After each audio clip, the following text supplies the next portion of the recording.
నామంలో నా యొక్క హృదయపూర్వక వందనాలు. అందరికీ ప్రైజ్ మంచిది. కొద్ది నిమిషాలు దేవుడి వాక్యాన్ని మనం ధ్యానం చేద్దాం. దేవుడు మిమ్మల్ని ప్రేమించిన మొబైల్ ఫోన్స్ అన్నింటినీ కూడా సైలెంట్గా పెట్టవలసిందిగా ప్రేమతో తెలియజేస్తా ఉన్నాను.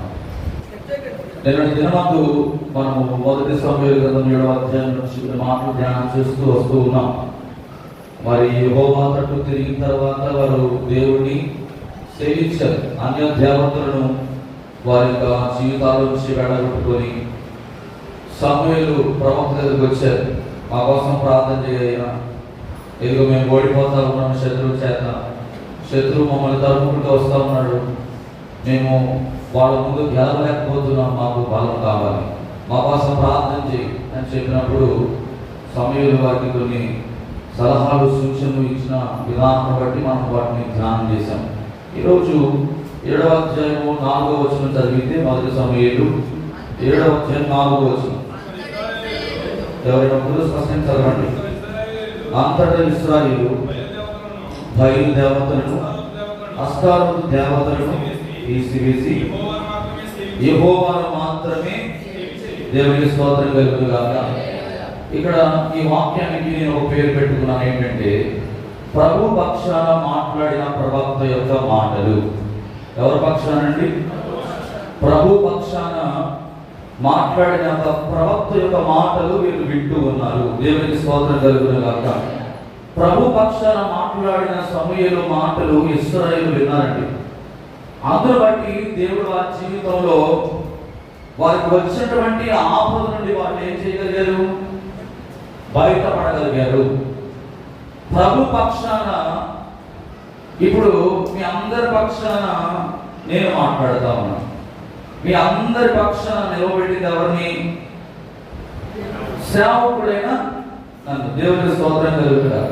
కానీ క్రైస్తవులుగా ఉండిన వారు నేటి దినాలు ఎలా ఉన్నారంటే ప్రియమైన వారులారా, సేవకుడు చెప్పిన మాటలు ఏమాత్రం కూడా లెక్క చేయలేని స్థితిలో జీవిస్తున్నారు. ఇక్కడ ఇశ్రాయేలు ప్రజలు ఎవరి మాటలు విన్నారు? ప్రభు పక్షాన నిలబడి సమూయేలు మాట్లాడిన మాటలు విన్నారు. ఇప్పుడు విశ్వాసులైన వారు, సంఘంలో ఉన్న వారందరూ కూడా సేవకుడితో ఎవరు మాట్లాడుతున్నారు? సేవకుడు మాట్లాడతాడా? సేవకుడు ఎప్పుడు కూడా తనంతట తాను ఊహించుకొని, లేకపోతే ఎవరినో ఒకరిని లోపల పెట్టుకొని గర్జతో ఎప్పుడు కూడా మాట్లాడమే. ఒక ప్రసంగము సంఘంలో చెప్పాలంటే ఇంచుమించు ఒక 4-5 గంటలు బైబిల్ ముందేసుకొని కూర్చుంటాం. ఒక బైబిలే కాదు, ఈ వాక్యాన్ని, ఈ మాటను విశదీకరించాలంటే, ఈ మాటను అర్థవంతంగా చెప్పాలంటే ఎన్నో చదవాలి. మీకు ఆల్రెడీ ఇదివరకు ఎన్నోసార్లు చెప్పారు ఏంటంటే, బైబిల్ గ్రంథాన్ని బ్రాహ్మణ్స్ తర్జుమా చేశారు. ఎవరు తర్జుమా చేశారు? బ్రాహ్మణ్స్.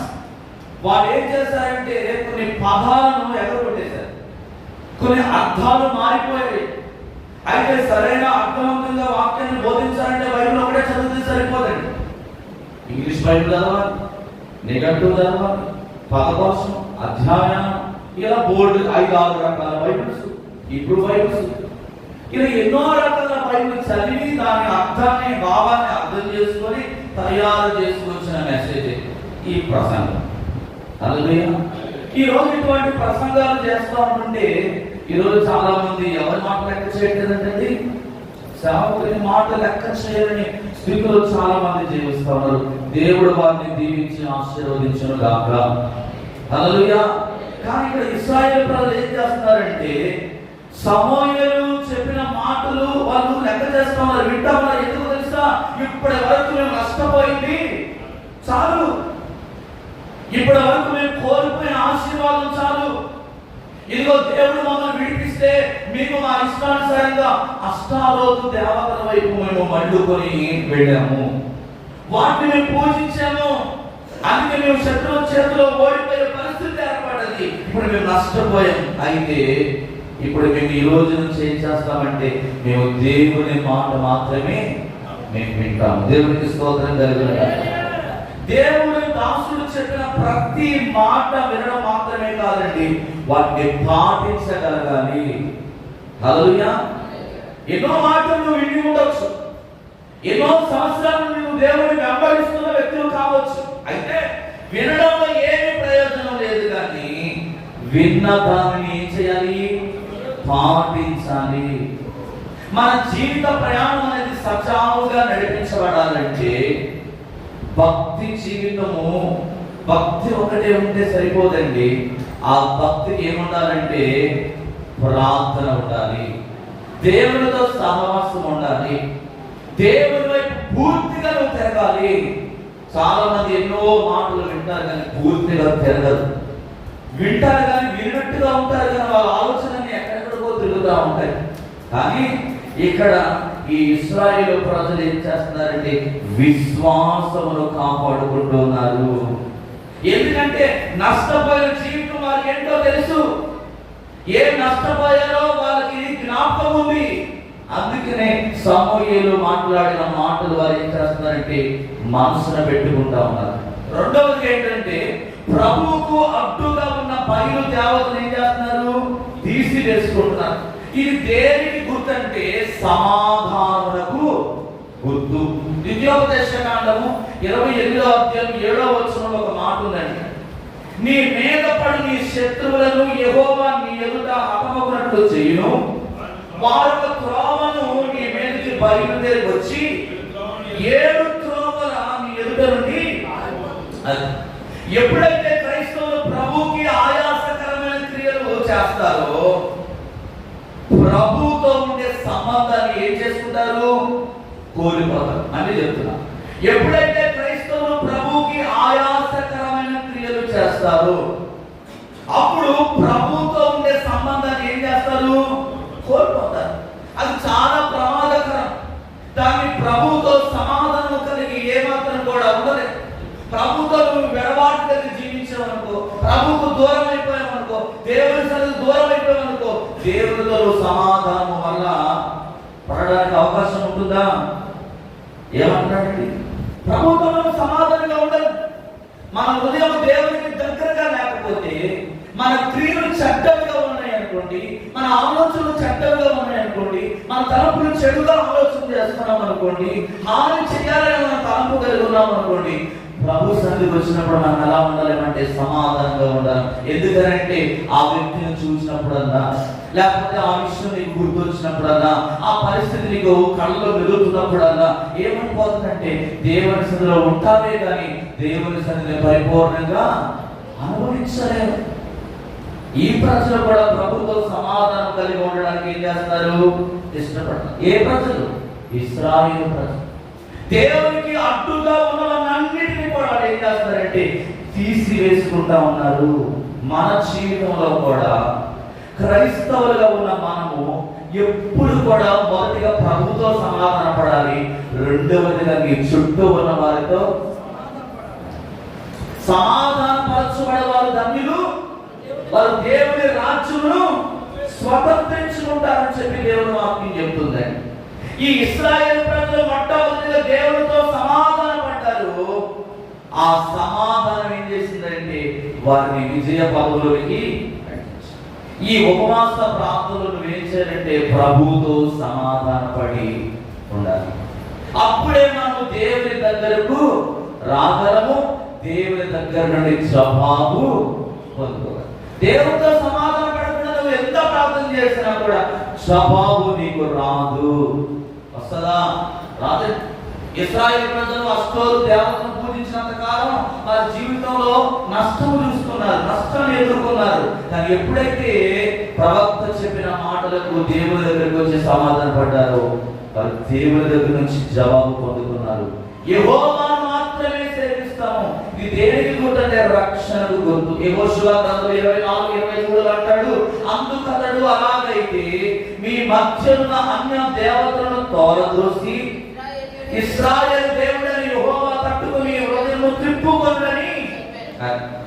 శత్రువును ఓడించడానికి ప్రభువు మీద మాత్రమే ఆధారపడి జీవిస్తున్నారు. ఎవరు ఓడించడానికి? శత్రువును ఓడించడానికి. శత్రువును ఓడించడానికి ప్రభువును మాత్రమే వాళ్ళు సేవిస్తామని తీర్మానం తీసుకుంటూ ఉన్నారు.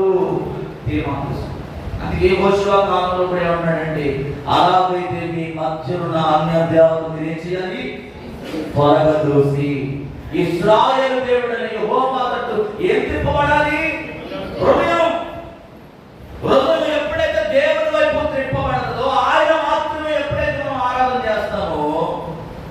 మన జీవితాల్లో దేవుని కార్యాలను అవసరం.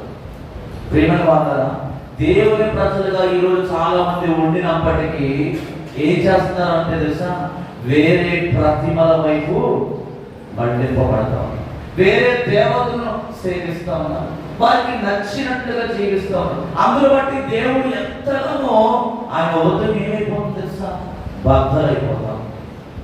చివరాఖరికి అన్ని కోల్పోయిన తర్వాత, బుద్ధి వచ్చిన తర్వాత చాలా మంది ఏం చేస్తారు, చివరిలోకి దేవుడి దగ్గర వస్తారు. ప్రియమైన పరిశుద్ధాత్మ దేవుడు నీ పాపాన్ని ఒప్పింపజేస్తున్నప్పుడు నీవు ఆ పాపాన్ని కప్పి పెట్టుకోకూడదు, కానీ ఏం చేయాలి, ఒప్పుకోవాలి. వాళ్ళు ఏం చేస్తున్నారు, ప్రభువును మాత్రమే సేవిస్తాం అంటున్నారు, దేవుడు మాత్రమే మేము వెంబడిస్తాం, ఆయన మాత్రమే మేము పూజిస్తాం అని చెప్పి వారు తీర్మానం తీసుకున్నారు.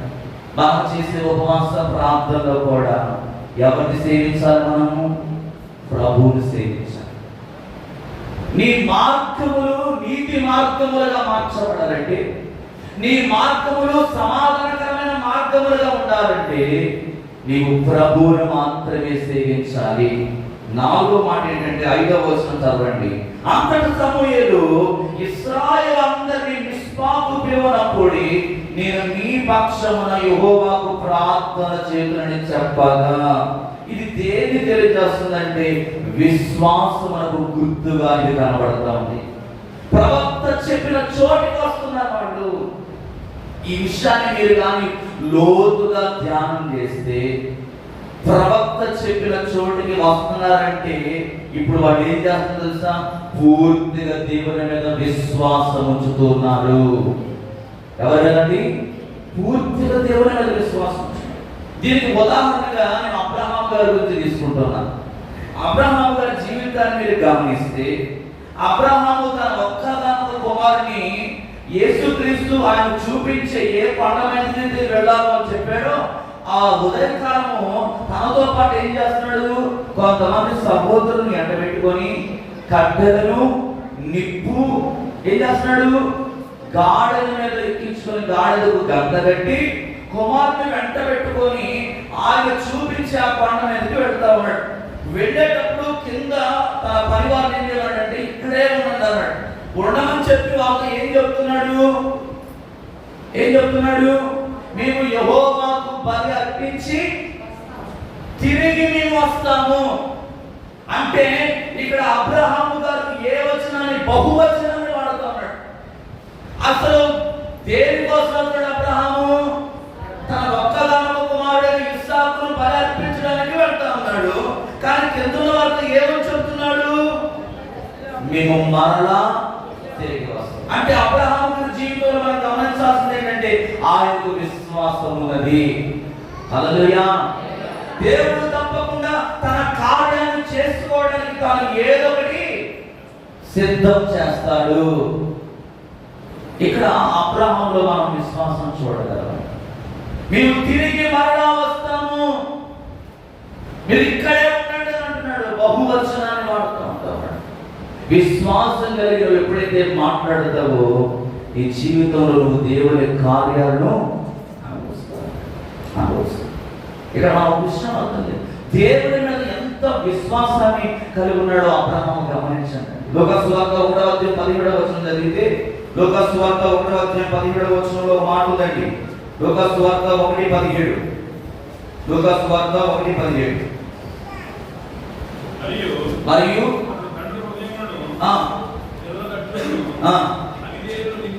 అవిధేయులను నీతిమంతుల జ్ఞానం అనుసరించుటకు త్రిప్పి ప్రభు కొరకు ఆయాత్తపడిన ప్రజలను సిద్ధపరచుటకై ఏలియా యొక్క ఆత్మయు శక్తియు గలవాడై ఆయనకు ముందుగా వెళ్ళను గనుక నీకు సంతోషమును మహదానందమును కలుగును.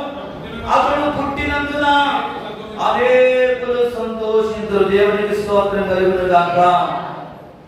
భక్తుడైన జకరియా గారితో దేవుని దూత మాట్లాడుతున్న మాటలు చూడండి. అతడు పుట్టినందువల్ల లోకమంతా ఏం పోతుంది, సంతోషం. హల్లెలూయా. దేవుని ఎప్పుడైతే మనం విశ్వాసం కలిగి ఉంటామో, విశ్వాసంతో కూడిన ఉపవాస ప్రార్థన మనం చేసినప్పుడు మన జీవితంలో ఉన్న గడ్డు సమస్యలన్నింటినీ కూడా దేవుడు ఏం చేస్తాడు? అందరూ కూడా ఉపవాసం ఉంటున్నారు, మంచిది.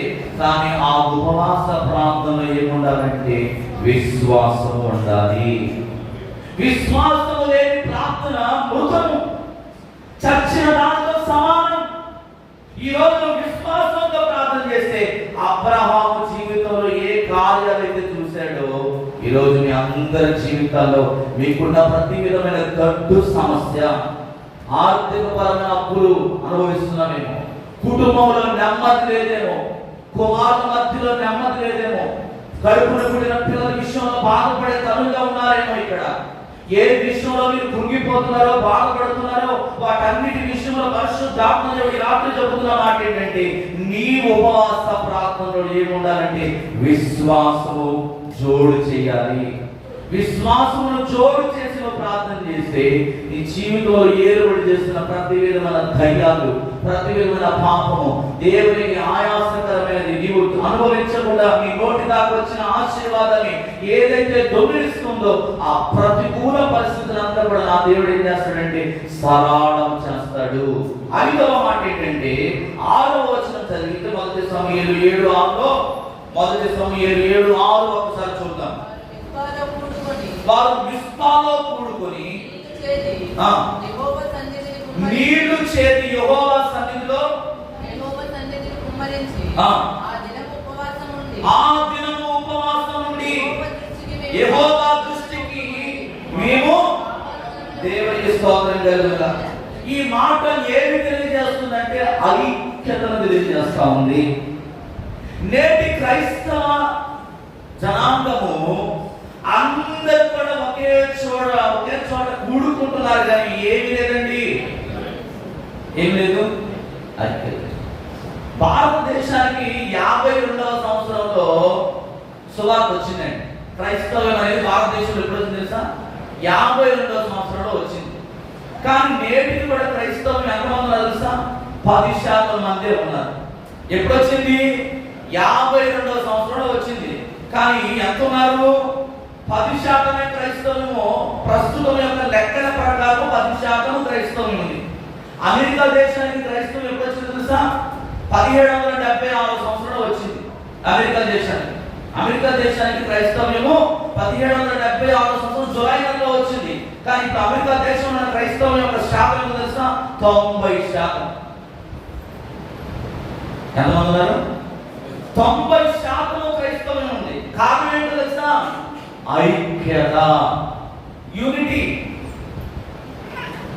ఒక అమెరికా దేశమే కాదండి, సంయుక్త దేశాలు, అనేక దేశాలు ఈరోజు క్రైస్తవం అనేది చాలా విస్తరింపబడుతుంది. ఎందుకో తెలుసా? వాళ్ళలో ఐక్యత ఉంది. మనం ఇప్పుడు కూడా వాక్యం రాసుకుంటాం, సహోదరుల ఐక్యత నివసించడం ఎంత మేలు, ఎంత మనోహరం. ఈ మనోహరమైన ఐక్యత మనలో ఉండాలంటే మనకేముండాలి?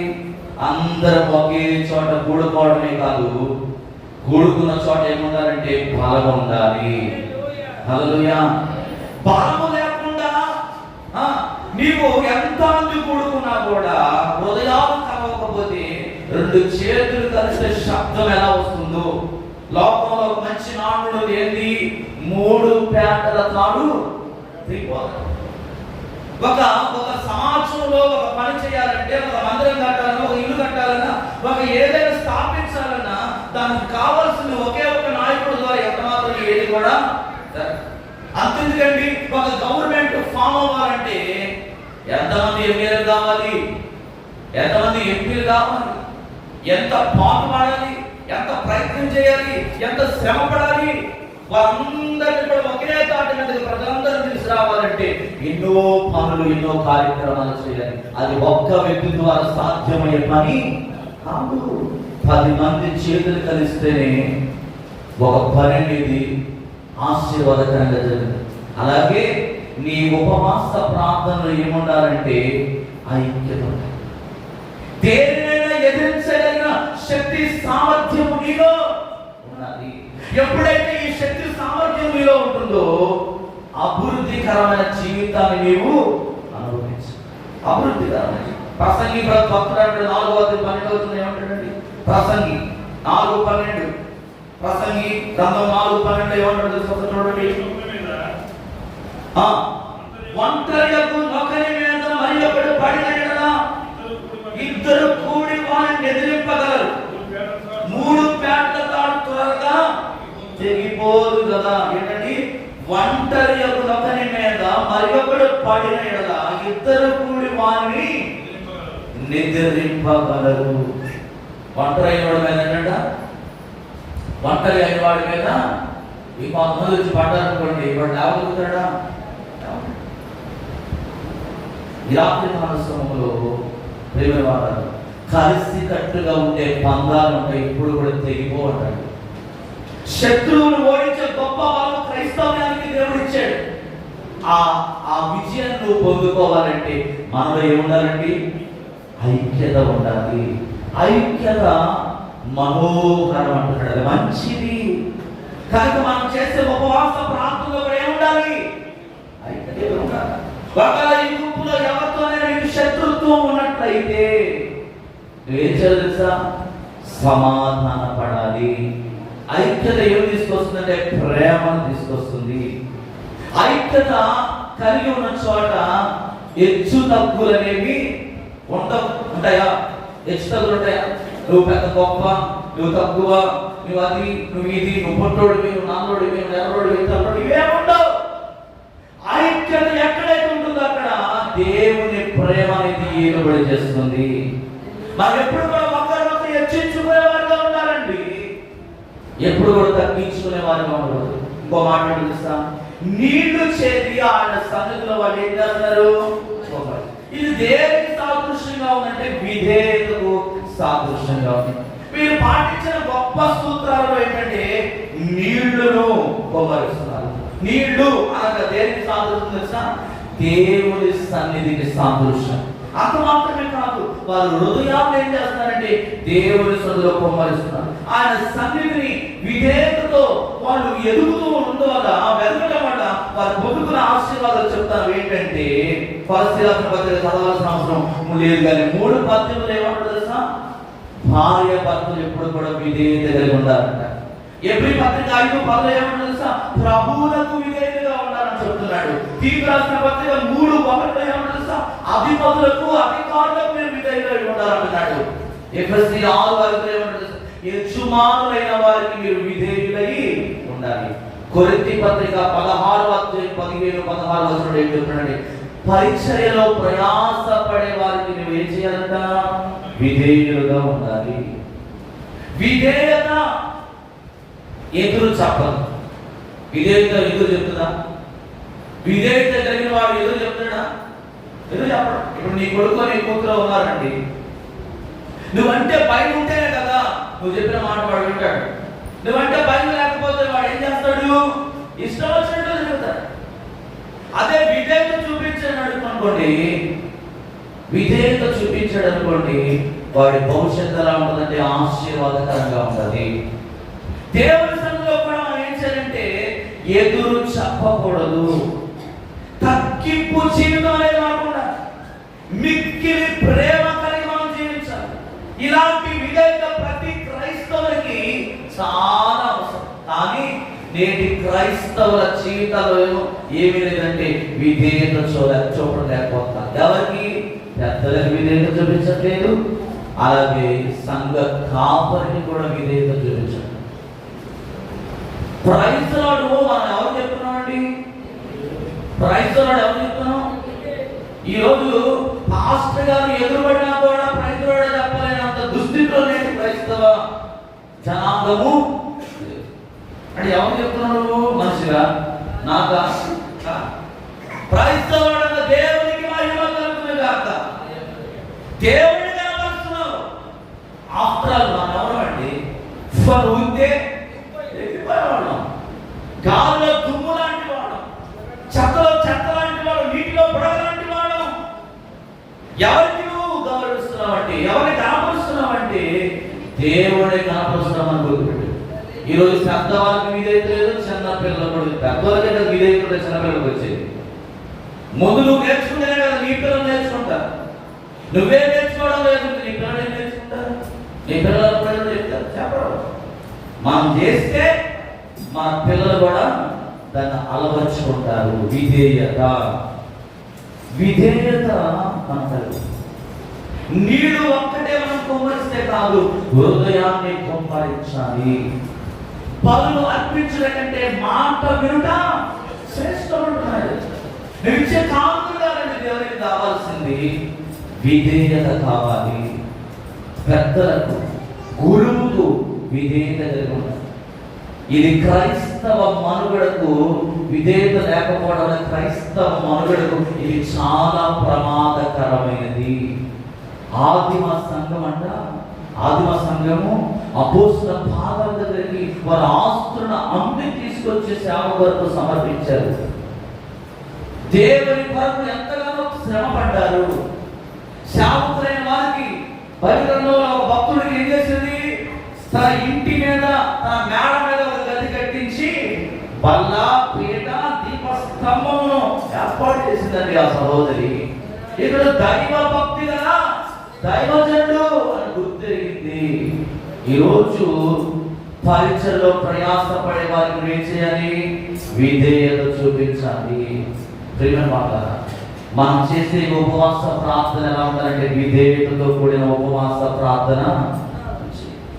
రెండవది ఏంటో తెలుసా, ఉపవాసం అనగా దేవునితో నివాసం. 5 నిమిషాలు నేను ముగించాను.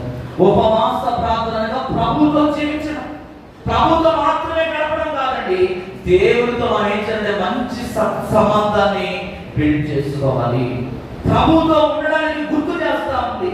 శత్రువుల వాడు మరి ఓడించడానికి గల కారణం ఏంటంటే వారు ప్రభుతో సహవాసం కలిగి ఉన్నారు. కొంతమంది క్రైస్తవులు ఉపవాసం ఉంటున్నామని అంటున్నారు, కానీ ఏం చేస్తున్నారు, లోకంతో సహవాసం చేస్తున్నారు. ఉపవాసం అనే పేరు పెట్టుకున్నారు, కానీ వాళ్ళు ఎక్కడ కూర్చుంటున్నారు, లోకంతో కూర్చుంటా ఉన్నారు.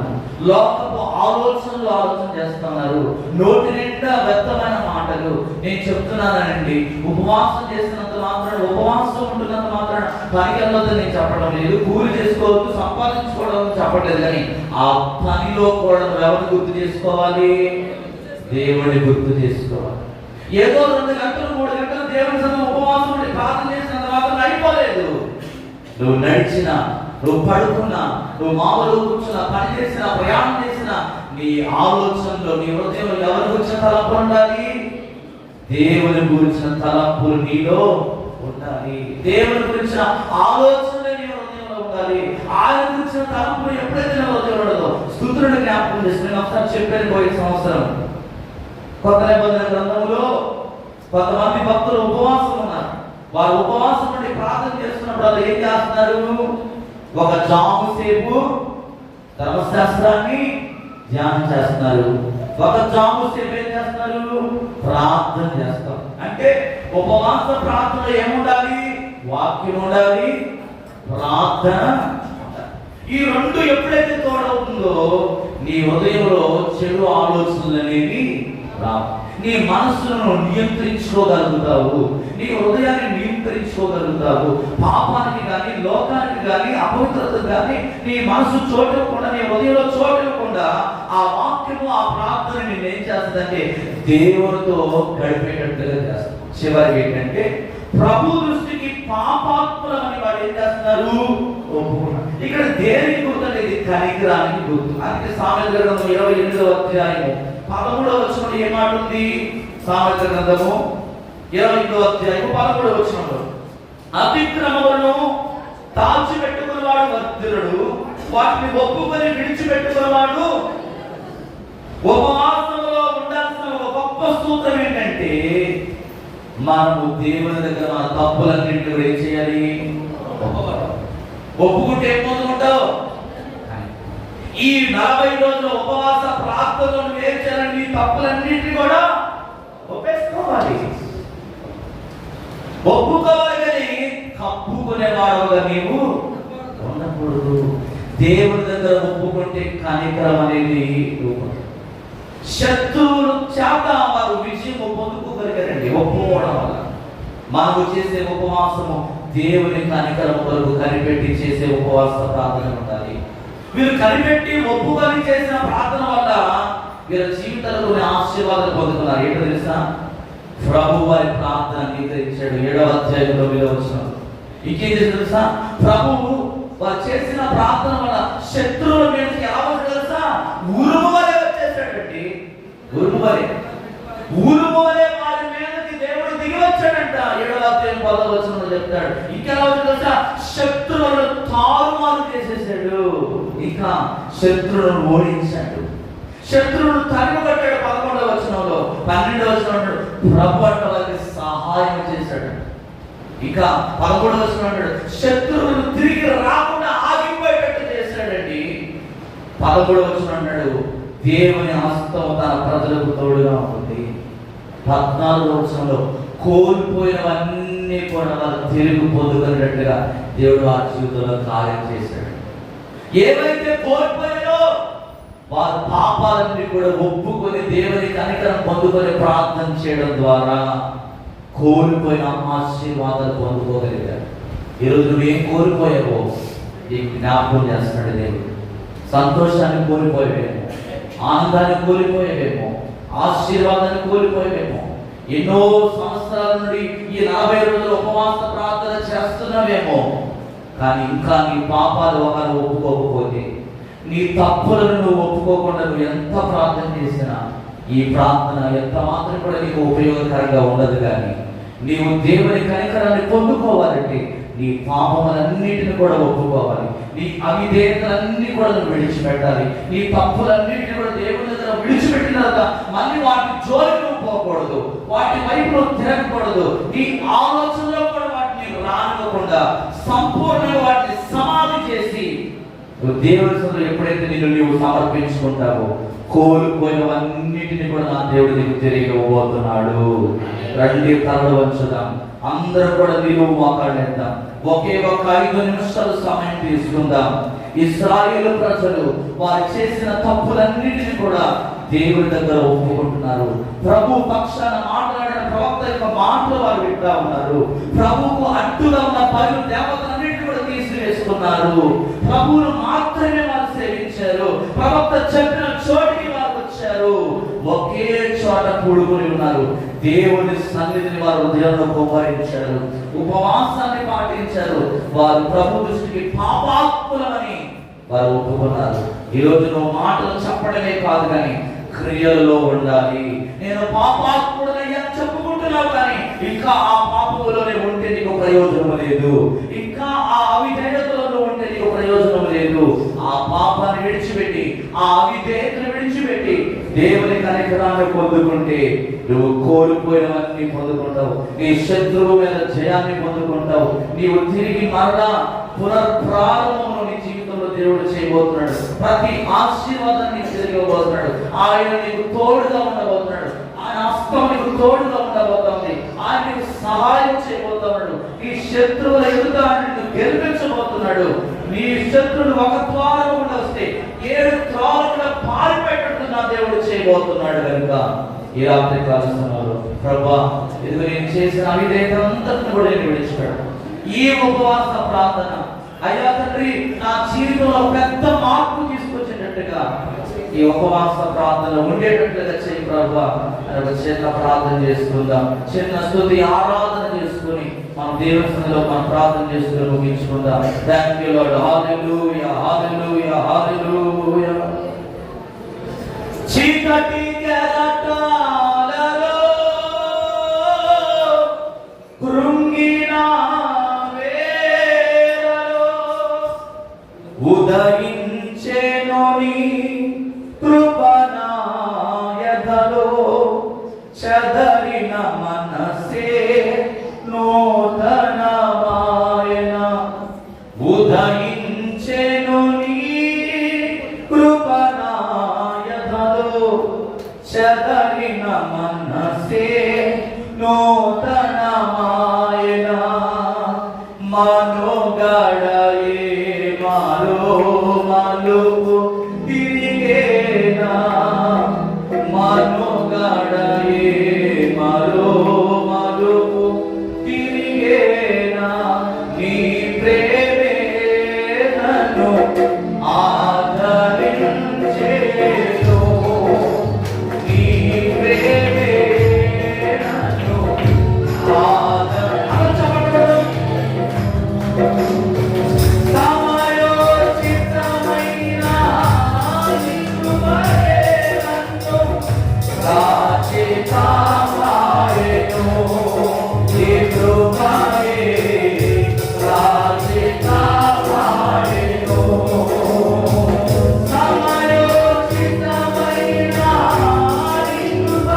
యుక్తమైన సేవకై ఆత్మాభిషేకముతో నన్ను నింపే దేవా, సజీవయాగమై యుక్తమైన సేవకై ఆత్మాభిషేకముతో నన్ను నింపే దేవా, సంఘాక్షేమమే నా ప్రాణమాయన, సంఘాక్షేమమే నా ప్రాణమాయన. నీ ప్రేమే నన్ను ఆదరించేను, నీ ప్రేమే నన్ను ఆదరించేను.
ఈరోజు రాత్రి కాల సమయంలో ప్రభా ఇక్కడ కూడిన ప్రతి బిడ్డని జ్ఞాపకం చేసుకోండి అయ్యా. ఇదిగో ఇశ్రాయేలు ప్రజల ప్రభా, ఇదిగో నేను ప్రభు పక్షాన్ని మాట్లాడిన ప్రవక్త మాటలు విన్నారయ్యా. ఇదిగో నేను వారికి అడ్డుగా, నేను మీకు అడ్డుగా ఉన్న ప్రతి దానిని ప్రభు వారు విడిచిపెట్టారయ్యా. సమాధానములకు గుర్తుగా నేను ప్రభా వారు మీ సన్నిధిలో ప్రభా వారి అవిధేయతలన్నింటినీ కూడా విడిచిపెట్టారు ప్రభా. నిన్ను మాత్రమే వారు సేవించడానికి ఇష్టపడ్డారయ్యా. ఇదిగో అందరూ కూడా ఒకే చోట దగ్గర నడిపించారు. మిస్పా అనే ప్రాంతంలోకి సమూయేలు పలికిన మాటకు లోబడి ప్రభా ఐక్యతను కలిగి వారు ఒకే చోట కూడుకుని ఉన్నారు ప్రభా. ఇదిగో నాయన నీళ్లు చేతి నాయన నీ సన్నిధిలో వారు వారి హృదయాన్ని కుమ్మరించారయ్యా, కుమ్మరించారు. ఉపవాసమును పాటించుకున్నారు. నీ దృష్టికి పాపాత్ములని వారు ఒప్పుకున్నారయ్యా. ఈరోజు ఈ లక్షణాలన్నీ కూడా మా దైవ కృప ప్రార్థన మందిరంలో ప్రతి ఒక్కరిలో వెలుగాలి చేయండి. కుక్క తన వాంతుకు తిరిగినట్లుగా ఇంకా ఇంకా ఇంకా ఇంకా ప్రభా పదే పదే పదే పదే నీ మాటలు హెచ్చరిస్తున్నప్పటికీ ఇంకా ఎవరైతే వారి హృదయాలు సంపూర్ణంగా నీకు సమర్పించుకోలేకపోతున్నారో, నీకు విధేయత కలిగి జీవించలేకపోతున్నారు, ఐక్యత లేని వారిగా ఉంటూ ఉన్నారు, ఈ రాత్రి ప్రతి ఒక్కరికి ఐక్యత దయచేయండి. ప్రతి ఒక్కరి విధేయత కలిగి నీ మాటలు లోబట్టకు కృప దయచేయండి. నీ సన్నిధిలో ప్రభు మీరు చేసిన ప్రతి పాపాన్ని ఒప్పుకొని విడిచిపెట్టి ఈ కార్యక్రమాన్ని పొందుకునే సంఘముగా అయ్యా మీరు మార్చండి. ఈ ఉపవాస ప్రార్థనలు వ్యక్తంగా కోరుకయ్యా ప్రతి ఒక్కరి జీవితాల గొప్ప మార్పు కలుగునుగాక. వారి సూచకమైన మందస్సము వలె సజీవ యాగముగా మా హృదయంలో ఆ శరీరాన్ని సమర్పించుకోవడానికి సహాయం దయచేయండి. 52వ సంవత్సరంలో భారతదేశానికి క్రైస్తవం వచ్చినప్పటికీ ఇంకా తెలుసుకొని దుస్థితిలో జీవిస్తున్నారయ్యా. ఈరోజు పాశ్చాత్య దేశాల్లో అనేక మంది తెలుసుకుంటూ ఉన్నారని ఆరాధిస్తున్నారు. కానీ ఇంకా మా భారతదేశంలో ఇంకా అనేక రాష్ట్రాలు మేము ఎవరో తెలియని జీవితాలు జీవిస్తున్నారు. ఈ రాత్రి అటువంటి వారందరికీ రక్షణ దయచేయండి. అటువంటి వారందరినీ నడిపించడానికి ఒక పౌరుషం కలిగిన సువార్తికులను, రోషం కలిగిన సేవకులను, సత్యము కొరకు నిలబడే సేవకులను లేవనెత్తమని ప్రార్థన చేసుకోవాలి. పరిశుద్ధాత్మ నీవే వారి లాంటి ఉపవాస ప్రార్థన మాకు దయచేయండి నాయన. పట్టణ ప్రాకారంలో పాడైపోయినప్పుడు అయ్యా గోనె పట్ట కట్టుకొని బూడిద పూసుకొని ఉపవాసముని ప్రార్థన చేశారు. అటువంటి ప్రార్థన జీవితాలు ప్రతి ఒక్కరికి దయచేయండి. దావీదు లాంటి సమర్పణలతో కలిగిన ప్రార్థన జీవితం దయచేయండి. అబ్రహాము లాంటి విశ్వాస జీవితం ప్రతి ఒక్కరికి దయచేయండి. చేరిన ప్రతి ఒక్కరి పేరు పేరు దర్శించండి. మీరే సిస్టర్ అయ్యా వారి యొక్క అన్నయ్య గారి కుమార్తెతో ప్రార్థన చేస్తున్న రోజు మీరు 23వ తారీఖు పరీక్షలు రాయబోతుండగా ఆ బిడ్డకు మంచి జ్ఞానం తెచ్చండి. పరీక్షల గొప్ప విజయం ఆ బిడ్డకు తెచ్చండి.